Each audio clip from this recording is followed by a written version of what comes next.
Hello and welcome to the Week 6 Football Outsiders Coach Ranking Show, where we'll be looking at some of the coaching decisions and games from Week 5.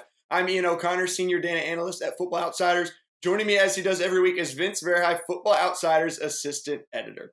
As I mentioned, we'll be talking about some of the coaching decisions from the past week. Before we do, just want to remind you all about the special we have with Underdog Fantasy. You can play on Underdog Fantasy with us and double your first deposit up to $100 using promo code OUTSIDERS. That's even with NFL best ball season over. They do have some other user-friendly game formats to spice up all the action. They've got a Battle Royale, which is a 6-round best ball style draft. Gives you a little bit easier chance or simpler chances to win than with traditional daily fantasy sites. Or you can try their pick'em games where you can wager on players' chances to go higher or lower than their projected stat lines. Basically prop betting, and it's available even in states where traditional prop betting currently is not available. Underdog is the fastest growing fantasy site around, so join us and join the fun over at UnderdogFantasy.com or download the Underdog app in the App Store and use promo code OUTSIDERS now to double your first deposit up to $100. That's a free $100 using promo code OUTSIDERS.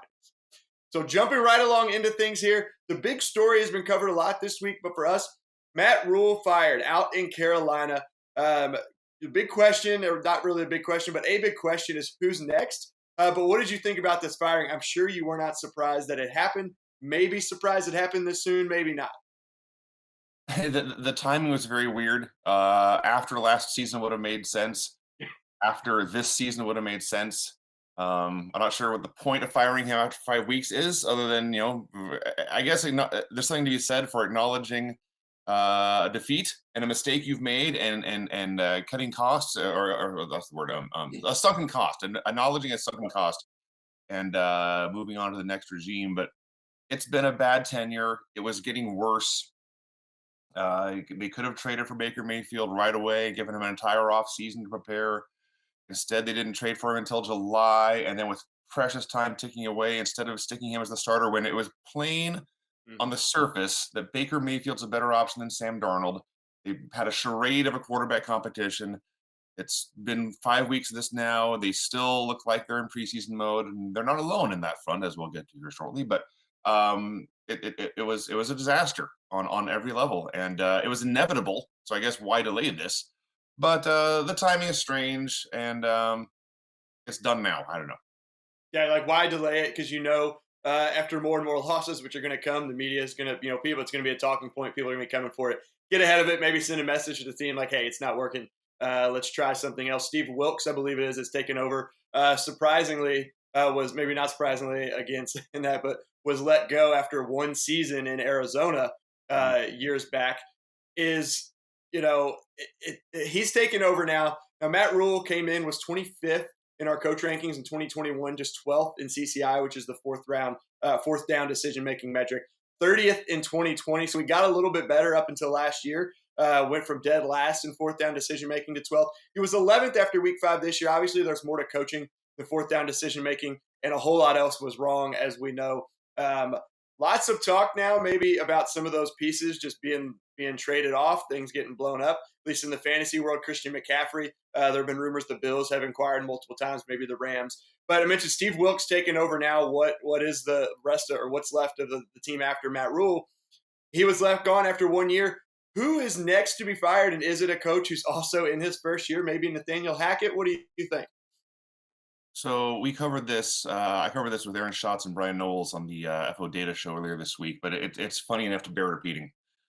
The betting odds on the next NFL coach to lose his job, the favorite's Nathaniel Hackett, which is not a surprise, but he's at minus 190. That is ridiculous. He's literally the odds-on favorite to be fired next. Things have gone so badly in his first 5 games with the Broncos. Other candidates at Frank Reich at plus 500, Cliff Kingsbury at plus 650, Ron Rivera plus 950, Dan Campbell at plus 1200, and we talked about this on the Tuesday show, so I won't go into a lot of detail. I think the best bet at these odds is Ron Rivera. It's not going well in Washington. It's getting worse, and he doesn't have the big extension that Cliff Kingsbury just signed. He doesn't have the track record of success in prior years that Frank Reich does. If I was going to make a bet here, and the odds on Nathaniel Hackett are funny, but that's a terrible bet to make those odds. So yeah, I would take Ron Rivera plus 950 if I was going to bet on the next coach to lose his job, which is kind of a ghoulish thing to be betting on, Right. but it's pro sports, and they're compensated, and they'll be fine. Yeah, Mike and I covered on Monday on the recap show this week too, talking. Someone made a comment about, hey, would Rivera maybe be kept around because of the shit show, for lack of a better word, that the Washington franchise is, and then wanting to just keep that professional presence there when you've got an owner like Dan Snyder and things like that. But at the end of the day, I don't think they'll keep him around, keep a coach around just to look good. With you, I think that'd be a good bet with those guys. And then looking at, we were talking beforehand, the odds that I saw yesterday to be the next Carolina Panthers coach was Sean Payton. I don't know if you want to make a couple comments. I know there's been a lot of talk about or kind of a community understanding of him being the next head coach in Dallas whenever Mike McCarthy's gone. But I don't know if I can see him going to Carolina. How about you? Now, the Panthers don't have a lot of draft picks to trade. They made trades against Sam Darnold. They made trades against Stephon Gilmore, who was with the Panthers once. It's easy to forget, but he was with them for half a season. They traded for a song for Baker Mayfield, but they don't have a lot of draft capital, and they're in this. And the Saints still own Sean Payton's rights. He can't just sign wherever he wants. So the Panthers would need to make a trade offer to the Saints better than what anyone else would make, and better by a wide degree, because the Saints don't want to trade their former coach to a team in the same division. I don't get these odds. It's a terrible bet. It doesn't make any sense. I think he'll be the Dallas Cowboys coach probably sooner rather than later, even though the Cowboys have overachieved so far. Mm-hmm. Um, I think that's inevitable. Don't think that's a smart bet in any way. And I won't pretend, by the way, to know a lot about these other candidates and what David Tepper's looking for, Panthers owner as a coach. This is a bet I would just avoid. There's no not a lot to go on. You're kind of throwing your money blindly at a bet like this. Yeah, as good as odds typically are in Vegas is to these things. When it comes to coach like things like this, sometimes not the best, and maybe these people know something we don't know. Yeah, I agree with you. It's would be very surprised and shocked to see that happen. But moving on to some better news, like you said, a little ghoulish to be betting on these things. People get fired. A little bit more exciting is Raiders Chiefs, the big game from this past week. It was the last game. Now the Raiders got up big early. The Chiefs did their usual Chief things and came back to win. Was it more what the Chiefs did in that and just it's Patrick Mahomes, it's Andy Reid, it's all those guys? Or did you see some things from the Raiders that allowed the Chiefs to come back where they maybe took their foot off the pedal a little bit? I think it's just Kansas City's being Kansas City, and Patrick Mahomes is being Patrick Mahomes. They had the graphic up. I think he's the only quarterback on record with a winning record when down by 10 points or more, I believe the stat was. Can't say that about Tom Brady. Can't say that about Peyton Manning. Can't say that about Russell Wilson or any of these other great quarterbacks known for coming back in games. And of course, when they won the Super Bowl, they were down by 10 points in all three of the playoff wins. So it's just what they do. And the other thing is, frankly, Las Vegas is not very good. Yeah.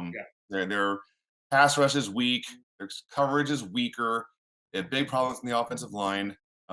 This is and they're not as bad as their 1-4 record. That's a product of some bad luck in close games and a tough schedule, but they're not good. And what we saw here was a good team beat a bad team. And if anything, we should be crediting Las Vegas for making it as close as they did.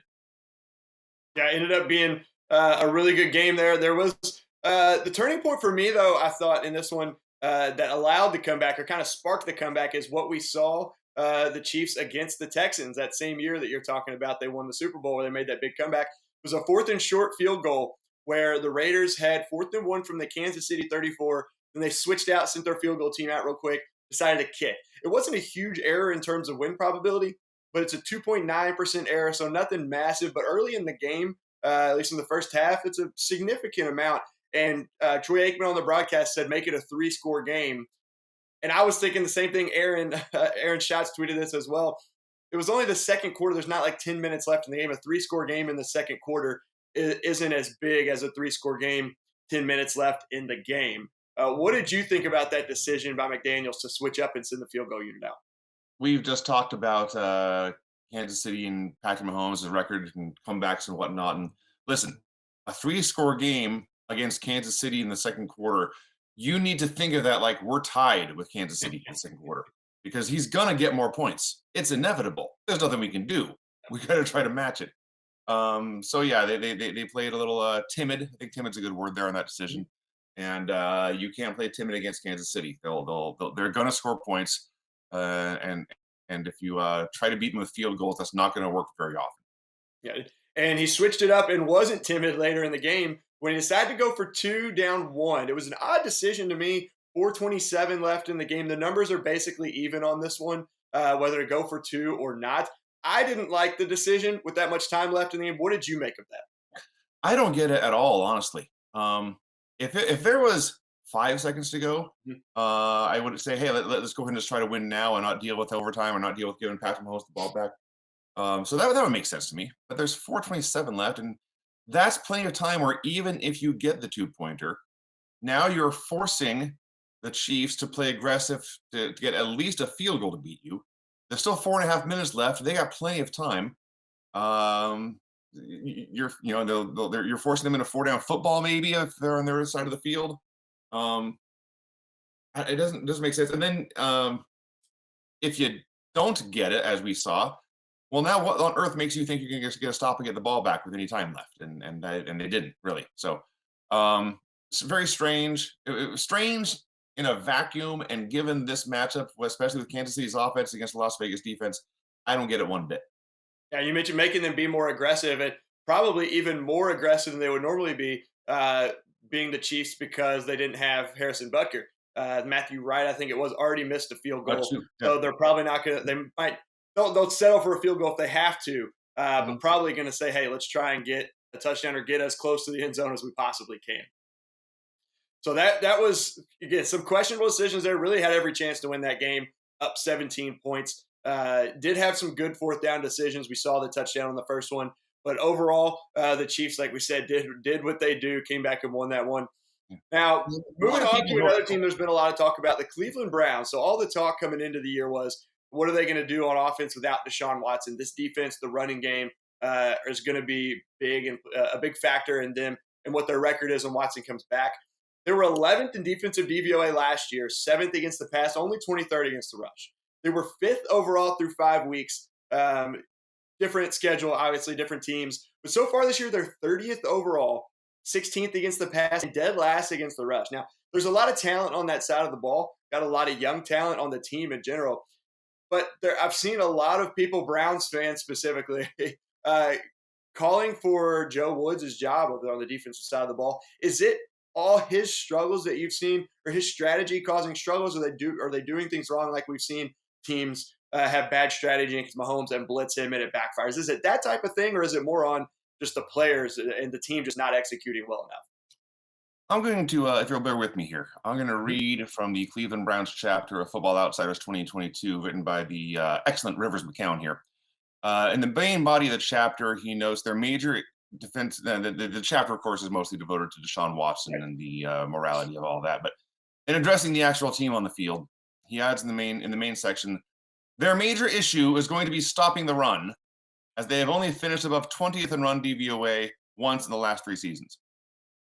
Later in the chapter, he gets to the unit comments and is addressing the defensive front, and he gets to the defensive tackle section.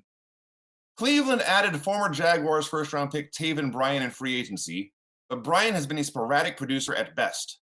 Cleveland lacks anybody who could be considered a true nose tackle, preferring speed over size. Fourth-rounder Perion Winfrey from Oklahoma has the power to functionally act as one at some point, but expectations should probably be low for him in his rookie season. He goes on for a while to discuss how, despite all the draft picks Cleveland has used at linebacker, it's Jacob Phillips, a free agent signing, who was their top linebacker going into the year. And as a product of this team with no defensive tackles and probably overrated linebackers, if we're being honest, let's look at what has happened. Rushing yards allowed by game this season. They got 54 against Carolina in week 1, then 93 against the Jets in week 2, 104 against Pittsburgh, 202 against Atlanta, and now 238 against the Chargers on Sunday. So it's bad and getting worse by the game. After the game, they traded for Atlanta linebacker Deion Jones. Now, mid-season veteran trades in the NFL are very rare anyway, but I can't remember a team making a trade to acquire a veteran like 3 hours after they had just played a game. They lost that game to the Chargers, and they said this roster will not do. And so they traded for a linebacker who, by the way, has not played this year because of a shoulder injury. Now, he's expected, I believe, to play this week or very soon anyway, but he'll probably be an upgrade. But you can see why they're so desperate. They have given up 57 first downs on the ground. That is most in the league. Their run defense DVOA of 20.5%. That's not just the worst this year. That would be the worst Football Outsiders has ever measured going back to 1981. Breaking the mark of 18.9% set by Washington in 1996. That's 25 years ago. It's been 25 years since we've seen run defense as bad as Cleveland has been this first third of the season or whatever. Adjusted line yards, 5.32. That would also be the worst ever, breaking the mark of the 2018 Chiefs. And in short, adjusted line yards gives a bonus to tackles in the backfield, and it chops off yards gained after 10 yards. So it's an ability of an offense's it's a measure of an offense's ability to gain consistent yardage and a defense's ability to prevent consistent yardage. And we've never seen a defense as bad as Cleveland through 5 games. Now, that being said, they're also next to last in second level yards, which is basically how many times you get 10 yards or more, or up to 10 yards. Next to last in open field yards, which is yards gained after 10 yards. So they suck at everything. It's a huge problem. It's a disaster. It is literally unprecedented to see a run defense this bad in so many different ways. Per Pro Football Reference, 13 broken tackles on running plays. Only 3 defenses have more. 2.4 yards allowed after contact on running plays. Only 2 defenses have more. So it's been a horror show. The top tacklers on the team are Grant Delpit and John Johnson. Those are safeties. It's not good. It's not good when both of your top tacklers are safeties. Wow. And then Jacob Phillips and Jeremiah Owusu Joker. Let's call him Joker. Yeah. But then the 3 players after, they're all cornerbacks. Their top defensive tackles are Taven Bryan and Jordan Elliott. And, tackles made for defensive tackles isn't always a good stat because sometimes they're soaking up double teams and clearing space for linebackers. But that clearly isn't happening in Cleveland. And these 2 starting defensive tackles through 5 games have made 14 total tackles combined. Wow. They're invisible. They may as well be playing you and me a defensive tackle. So, I think it's I don't know how much this you put on the coaching. I think this is more a talent acquisition, talent evaluation issue. And they haven't had a lot of injuries. We're going to talk about some teams here in a minute that have had some injuries. But this was, for the most part, Cleveland's plan, and it has not gone well. Yeah, and overall, you mentioned, we're not sure. There may not be a whole lot of coaching. Kevin Stefanski in our coach rankings, or at least in the 4th down decision making, is doing well on offense of setting the offense up the best chance to win. But defense, like you said, the defense is just really letting them down. That run defense is not good. And we're going to switch to another team whose defense hasn't been very good either. We're just going to absolutely crush on my 2 favorite teams this game, or the show, I think, is what we're doing. Green Bay defensive struggles as well. Now, we weren't as high on the Green Bay defense as many were. Still expected better, I think, than what we've seen. Only 23rd overall, 30th against the run, just a couple spots better than Cleveland, 11th against the pass, but they've really struggled against deep passes. They're only 29th in DVOA against deep passes. Now, I've seen a lot of fans, being a Packers fan, kind of being in and watching the games and seeing Packers Twitter, things like that. A lot of people are calling for more man versus zone to allow Jair Alexander and Eric Stokes, 2 of those great cornerbacks, to showcase their talent, what they can do, and kind of free up the other guys. If it was that simple, you'd think they'd try it. So what have you seen from the Packers defense? Is it just a couple little fixes you think that can help them out? Again, they're still 11th against the pass. For them, it may be all in the run defense as well. But the way they looked in that second half against the Giants was very concerning. Yeah, there's no question they're playing a lot of zone. Average depth of target against Green Bay is 5.9 yards. That's lowest in the league. That's what zone defenses do, is they make it throw short. Their leader in targets is Devondre Campbell. He's been targeted 32 times in coverage, and it's not close. That's 10 more than anyone else. So they're dropping everyone deep and letting teams throw short. It's really, really weird to see a linebacker as the top target in pass coverage. It's always a cornerback or safety. Now, here's the problem. Jair Alexander is still playing very well, but when they do play man coverage, their other cornerbacks are all getting toasted. Rasul Douglas, Eric Stokes, and Keyshawn Nixon all have passer ratings allowed over 100. That's real bad, especially when you consider, the other thing about zone defense, these guys are not often left one-on-one. They usually have help somewhere. Eric Stokes, in particular, has been terrible this year. When targeted, 15 targets, 13 completions, 175 yards, and a touchdown. So if you start playing more man coverage, all you're going to do is expose these guys more, and probably the problems against deep balls are only going to get worse. Stokes had a really good rookie year, so that's a little surprising. I know we didn't expect him to be, a Jair Alexander coming into it and from the Almanac, but expected a little bit closer to last year's production, I would imagine. Yeah, and it is 5 games. 15 targets is a small sample size because they're protecting him so much with all this zone coverage. But the evidence we have here is that switching to more man coverage may get a few more big plays, but you're going to get even more problems against the deep passes. Zone defense is designed primarily to prevent deep passes. So if that's not working, I don't know what to tell you. But they got problems. They are 32nd in DVOA against number ones. I'm sure a lot of that is just the Justin Jefferson game. There's zone coverage and there's blown coverage, and I think Green Bay had way too many of the latter. And that's more of a coaching issue and less of a talent issue. But we're 5 games in now. I don't think we're going to see a huge improvement from Green Bay over this year. And it is worth pointing out, you said this, but the run defense has been a bigger issue than the pass defense. Yep. It's more giving up a lot of short runs than the heartbreaking big play against the pass. But they're still 3-2 with a very close loss.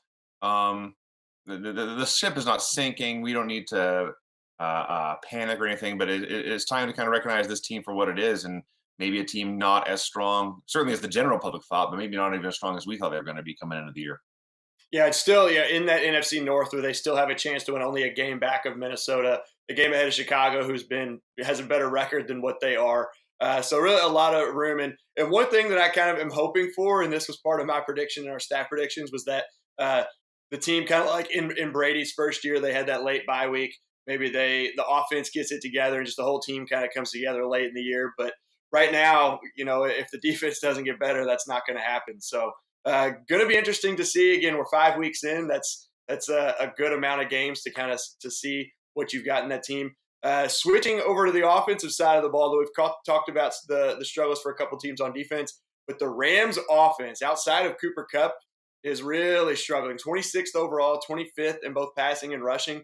Are there some tweaks there that Sean McVay and I think Liam Cohen can make, or is it deeper than that? We know the big talk is about Allen Robinson and the trouble getting him the ball or not even looking his way, but are there other things that they can do to fix this? Because they were very good last year, obviously. Won the Super Bowl. Yeah. I wrote the Rams chapter in Football Outsiders Almanac 2022, and I tried to address like the question marks of the offense coming into the year. How will they do without Andrew Whitworth? Can Cam Akers play more like he did as a rookie and less like he did in the playoffs when he was terrible?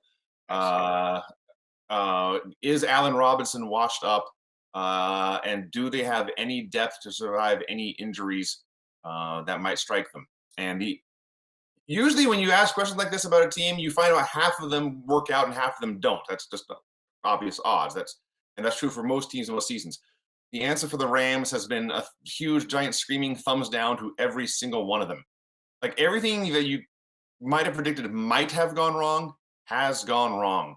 The offensive line, I think it all starts there. Sean McVay's coaching, his biggest attribute as a coach is keeping his same 5 linemen on the field all year long. We do our offensive line continuity scores, and I think he's ranked 4th. He's ranked 1st something like 4 times as a coach. The Rams are very good at keeping their linemen healthy. That hasn't happened. Last year, all 5 starters played at least 80% of snaps. This year, only 2 have. It's the tackles, Joseph Notaboom and Rob Havenstein. There's 6 other players who have played at least 20% of the time. So they got guys getting hurt, coming out, moving left, moving right, shifting position. It's a huge mess. Brian Allen's the center, hasn't played since week 1 after a knee procedure. They say he might play this week against Carolina, but it's Carolina. They'll be fine. And then the bye week is next week. So it's more likely let's give him an extra 2 weeks to rest. David Edwards has been out since left week 4 with concussions, hasn't returned yet. Colin Shelton has a high ankle sprain in week 4. He'll probably be out for another month or so.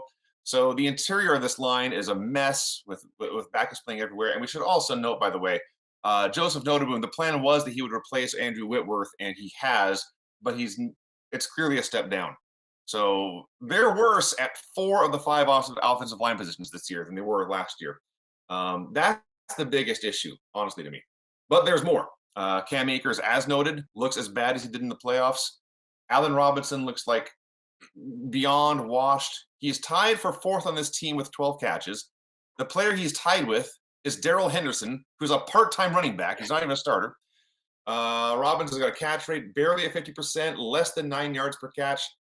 Matthew Stafford's passer rating on throws to Allen Robinson is 61.3. To put that in perspective, Baker Mayfield is last in the league in passer rating at 71.9.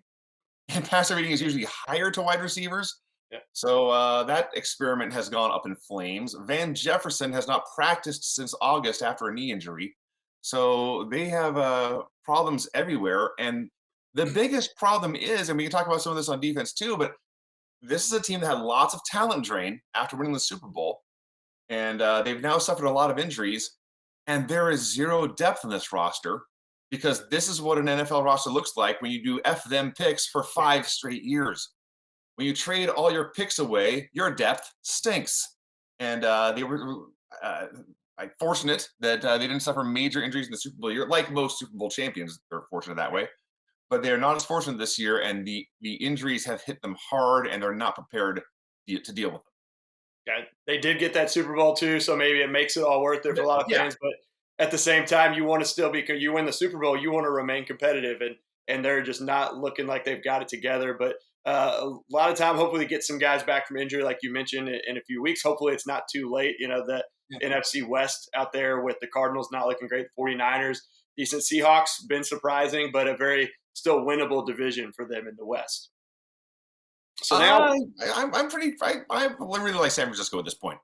I think this is San Francisco's division to lose at this point. They're better, with the obvious exception of defensive tackle, where Aaron Donald is still doing Aaron Donald things, leads the Rams with 4 sacks. They're better at almost every position across the board. They're just a better football team than the Rams are right now. Yeah, so with Jimmy G back in the fold. So kind of a little ironic there for the 49ers. But 49ers in control in that division right now. So we'll see if the Rams can pick it up here in the next few weeks and keep that close. But we'll transition now, switch gears over into our decision-making, the portion where we look at decisions from the past week. I'm going to start with a big one on Sunday Night Football because it's a surprise who it was from, who made the decision. It was John Harbaugh, 4th and 1 at the Cincinnati 3, 9:46 to go in the game. Baltimore's up 3, kicked the field goal after taking the delay of game. So they're up 6 now. How surprised were you at this call from Harbaugh doing the classic one-score game to one-score game? Oh, it's definitely weird. That's for sure. And I'm wondering how much this is, the games they lost to the Dolphins and Bills both turned on failed 4th and goal at the 1 plays. Yep. That's a good point. Yeah, and I'm wondering how much those failures were weighing on him here. It also helps that Cincinnati's offense was not doing much, and he had confidence that his defense could play well against Cincinnati and stop them. I think that all plays into it. But it worked out for him, and almost 10 minutes left in the game at that point. Even if as you noted here, even if Cincinnati scores, you're going to get the ball back with a chance to take the lead again. So it was better safe than sorry. But I can't help but think that the prior failings on 4th and goal in the last 2 games were weighing on him, and he decided to just take the points this time. Yeah, some of those guys like Harbaugh too, you wouldn't always think that he would kind of switch up based on failures. He would stick with it, but I mean, he's human like all of us, so that is a good point, and I would not disagree with that at all. And it is surprising too, looking at the numbers this year. John Harbaugh is only 20th in our CCI ranking, which is based on going for it when they should go for it. So how many correct times they go for it, how many times they have errors when they should have gone for it and they didn't, or they should not have gone for it and did, which isn't as common. But only 20th, and he's consistently, I think, like top 5, top 10 each year. He's still high up in the coach rankings because Baltimore's performing well. Their EPI ranking, which is how they've done on the field, they're still a very good team. So it keeps them up overall. But to see him down in the bottom half of coaches is really surprising. And one thing that I was thinking maybe that was in his mind, like you said as well, if Cincinnati scores the touchdown, which they did, he knows who his kicker is. It's Justin Tucker. If Cincinnati scores and gets the extra point, they're only up one. All he has to do is get across midfield basically to get a realistic shot at winning the game. They ended up getting a lot closer. I think it was only a mid-40s yard field goal. Justin Tucker just absolutely crushes those. It's really, really hard to stop a mobile quarterback who only needs a field goal to beat you. Especially when that mobile quarterback's Lamar Jackson. Well, this specific mobile quarterback is really, really hard. That's true. There are mobile quarterbacks would be easier. But talk about knowing the strengths of your team, and I mentioned that those 2 4th-and-1 failures. That's not the exception to the rule here for Baltimore. They've been shockingly very bad in short yardage this year. 29th on power runs, which is just runs with 1 or 2 yards to go. And then I just saw I had it open here. 3rd and short DVOA, they're ranked 22nd. So surprising, given the way their team is built. They're not a very good short yardage team, and that probably played into his decision as well. Absolutely. And want to move on to other decisions that I want to talk about. Both were similar situations. One is going all the way back to that Thursday night game, that ugly Thursday night game, one of the worst games we've ever seen. And then Green Bay on Sunday. The first one, Denver. And I brought these up too on Monday in the recap show with Mike. Now that we're talking about coaches and coach decisions and rankings, I want to bring it up again because Denver needed 1 yard in overtime, had 4th and 1 at the Indy 5. They're down 3. Russ, I commend the decision to go for it instead of taking the field goal, playing for the tie. Although in that type of game, you might want to just take the tie instead of the loss. But Russ throws incomplete into the end zone to end the game.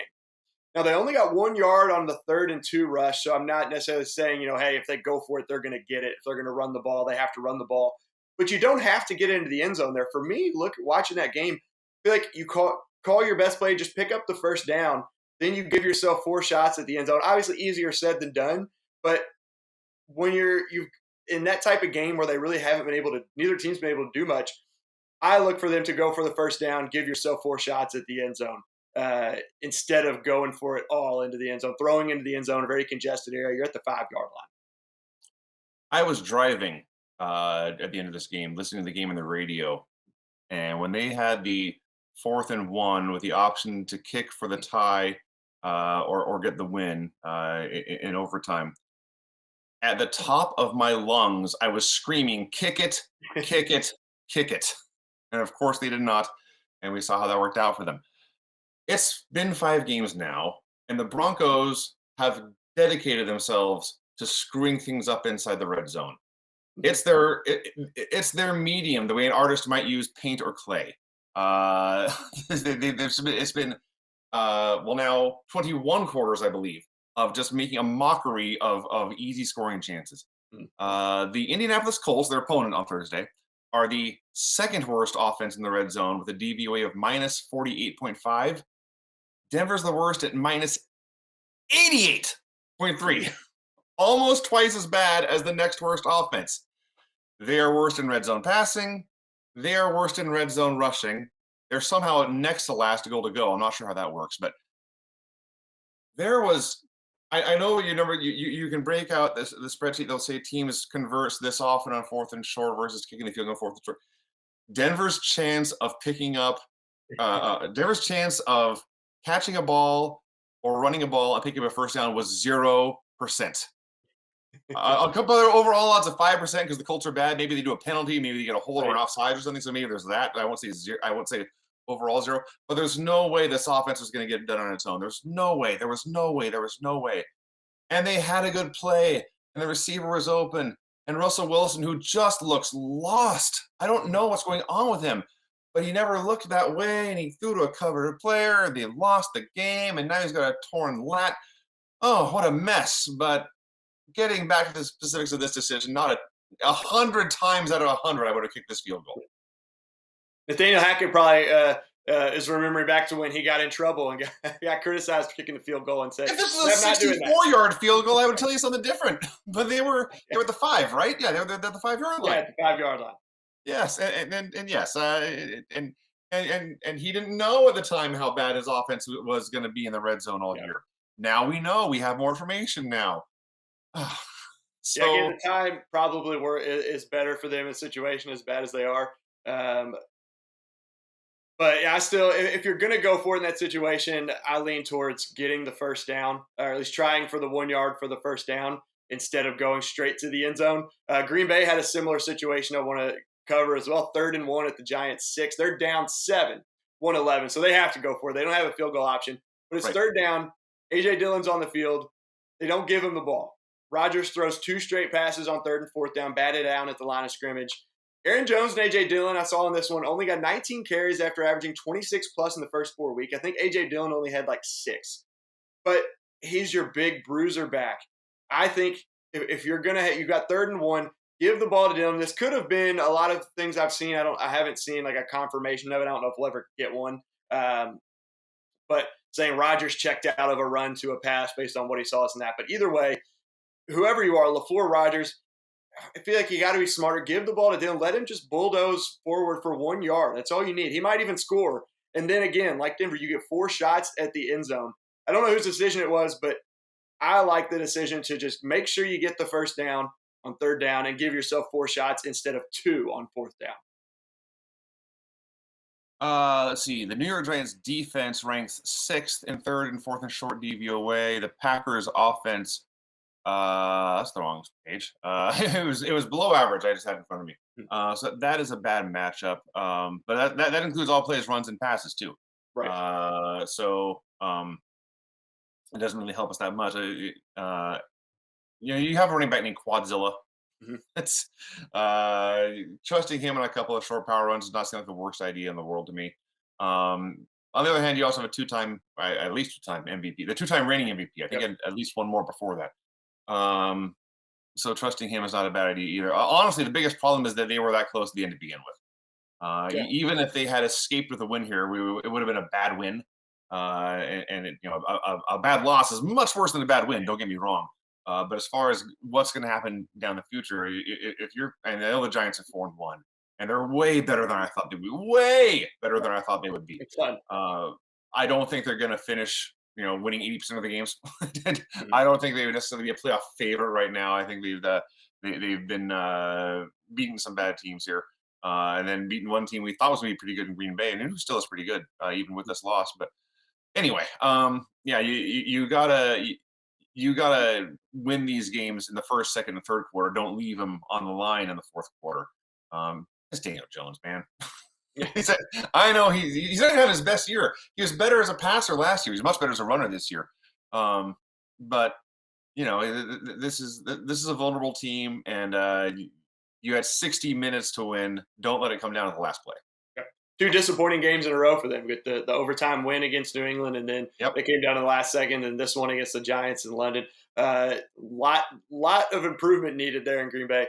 We'll switch from the worst decisions. We'll go to the best decisions. There really weren't a ton this week. There was one that I picked out that I did like. Speaking of Ron Rivera earlier, had a 4th and 1 at their own 20, down 4 against the Titans. Just under 4 minutes left in the game. Could have punted.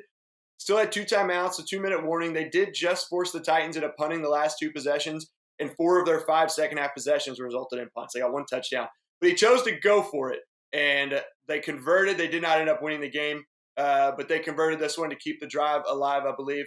But I mentioned they forced Tennessee to punt, but Tennessee also converted a 4th and 2 on the first punt drive, or the 2 drives before that. They converted, ended up punting. But I think Rivera had to believe Vrabel was going to go for it again. Tennessee could run out the clock if they got that situation. So choosing to give himself a chance to keep the ball in their hands instead of, like we talk about all the time, punting away and never getting the ball back. So this was a really good decision, I think, from Ron Rivera. It ended up being our 2nd or 3rd best 4th down decision of the week. A guy who's got the nickname Riverboat Ron, who hasn't really lived up to it the last few years. He's been a little bit more conservative by our numbers, but really being aggressive in this one. Didn't win, but made a good choice, giving them the best chance to win there towards the end of that game. I'm sure there were some people who criticized this call, but we've come so far in this, it seems like a no-brainer to me. When you're already down 4, you're still at your own 20, so even if you punt, Tennessee's going to get the ball in good field position. If you punt, The most likely scenario is that Tennessee gets a field goal to go up by 7, and you have barely any time left to try to get a tying touchdown. Like, punting there is a terrible situation to be in. And it's only 1 yard. And yeah, it seems obvious to me. I don't know, maybe, and I guess if it hadn't worked, as I would say, that no one ever praises coaches for succeeding on 4th and 1. They only criticize them for failing on 4th and 1. But anyway, yeah, it's a call I would have made. It seems obvious to me, and like I say, Riverboat Ron was one of the leaders of this, and it's probably easy to go for it on 4th and 1 when you have a prime Cam Newton and say just go run over some poor safety and get me 3 feet. That probably helps a lot. And he has not. I don't think he's been as aggressive in past years, so it's good to see him coming back. Yeah, I mentioned ended up being the 3rd best decision of the week. It was 8.2% increase in win probability, so really good decision there from Riverboat Rom. We'll give him that name back at least for this week. So we'll move on to our last topic of discussion for today. It's the big matchup. Got game of the year expectations in Kansas City once again between the Bills and the Chiefs. We know the Bills won it pretty big in the regular season last year. We know what happened in the playoffs last year, the 13 seconds where Kansas City was able to force overtime and win that game. What are you looking for from each side in this, strategy-wise, coaching-wise, or just in terms of general excitement about this game? Well, it feels like a playoff preview, that's for sure. It almost feels like we can just fast forward to the AFC playoffs now. We pretty much know, with apologies to some of these other AFC front runners like Jacksonville and the Chargers and even the Browns, the Bengals are still alive, but it still feels like what's going to happen in the playoffs is Kansas City is going to play Baltimore, and the winner of that's going to play Buffalo for a trip to the Super Bowl. We can just skip ahead to January. We can just get that out of the way. So this definitely feels like a playoff preview kind of game. It's 2 great offenses. It's 1 great defense, that being Buffalo. The Buffalo offense obviously has the edge over the Kansas City defense, especially in the second half where they're second in DVOA. The Chiefs are 28th. 3rd downs, the Bills are 1st. The Chiefs are 23rd. The biggest edge that Kansas City has in this game defensively is that the Bills still rank 30th in rushing offense DVOA, and that includes Josh Allen scrambles. So right. They're not getting anything from the running backs. Kansas City's defense is better against the run, 8th overall, than they are against the pass, 19th. So basically, what Kansas City needs to do is play every snap like it's 3rd and 10. They need to focus on stopping the pass. If Buffalo hands off and runs for 6 yards, that's a win for the Chiefs. That's a better option than whatever Josh Allen might do to them through the air or with his feet for that matter. So the Chiefs play a lot of nickel and dime anyway. They're a smaller defense, but they need to do everything they can to encourage the run. They need the Bills to run for like 100 yards because that means Josh Allen's not passing. And that's the way they need to go about it. Kansas City offense versus Buffalo defense is much more even. They're both in the top 3 in DVOA. Buffalo has an edge on early downs, but Kansas City has a big edge on 3rd downs where they rank 3rd and the Bills are 22nd.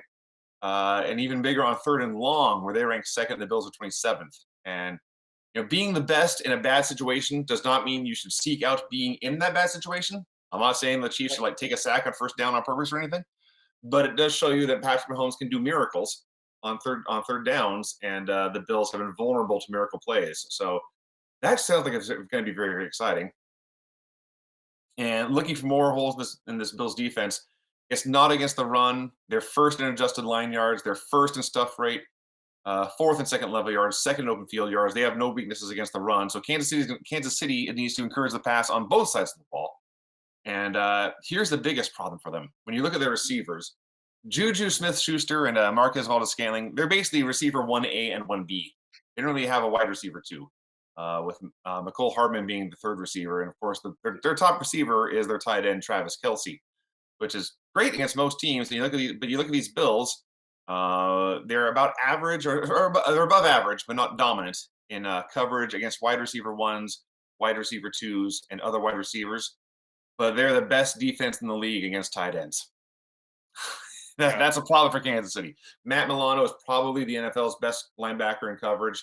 doesn't get a lot of credit for that because people want linebackers to make tackles and make sacks, and he's not that kind of player. But in pass coverage, he's about as good as he's going to get. So should be an exciting game. Should be a playoff preview. Could be the game of the first team to 40 wins, but it does feel like the Bills have the edge. Yeah, and you mentioned being good against tight ends. I saw this morning. I don't remember what the exact numbers were, but on Good Morning Football, they were talking about Travis Kelce in his last 4 games against the Bills has been very good, like 32 catches, 380 something, like a ton of yards, a handful of touchdowns. So a big test for him, as well as Buffalo. They're very good against tight ends, but most tight ends aren't Travis Kelce. So a big test there for those guys that you just mentioned. I'm just thinking of this off the top of my head. The Bills are much better against tight ends than they've been this year. The Bills probably came in this year realizing that the Chiefs and Ravens were their top competitors in the conference. Well, who are the best receivers on both those teams? It's the tight ends. So they probably made a concerted effort. We need to be better against tight ends this year if we're going to win in the playoffs. Yeah, and the Bills, too, getting some guys back as well. Gabe Davis looked fully healthy last week, coming back off that ankle injury, finally logged full practices, had the 98, 62-yard touchdown.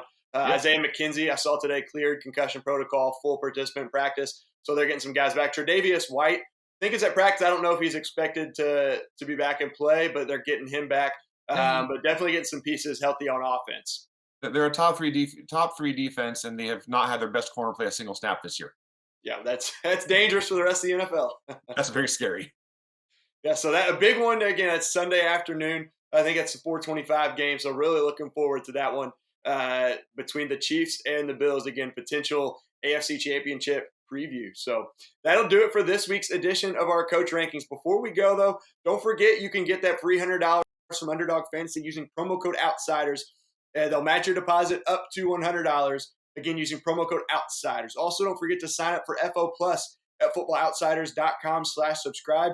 You get NFL betting picks, fantasy advice, premium stats and articles. You get an ad-free experience. You also get access to all of our data, not only the premium stats you can't get without the FO Plus subscription, but you get access to even the free data a day early every week on Monday. Well, everyone else has to wait till Tuesday, so give you a leg up on the competition if you utilize that data. And last but certainly not least, join us on the Football Outsiders Discord for in-game conversation for every game, beginning this Thursday with the only game that could possibly be worse than last Thursday's game between Washington and Chicago. So a real exciting one to start the week. Vince, thank you for joining me as always, and everyone out there, thanks for watching. Adios.